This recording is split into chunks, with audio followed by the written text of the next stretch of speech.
సత్యసాయి జిల్లా Papireddipalli KGBV hostel వద్ద ఉద్రిక్తత వాతావరణం నెలకొంది. హాస్టల్ సందర్శనకు మాజీ మంత్రి ఉషశ్రీ చరణ్ వెళ్లగా అప్పటికే అక్కడ టీడీపీ నాయకులు ఉన్నారు.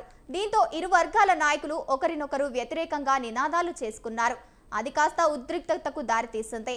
వెంటనే పోలీసులు రంగప్రవేశం చేసి ఇరు వర్గాలను సర్ది చెప్పే ప్రయత్నం చేశారు.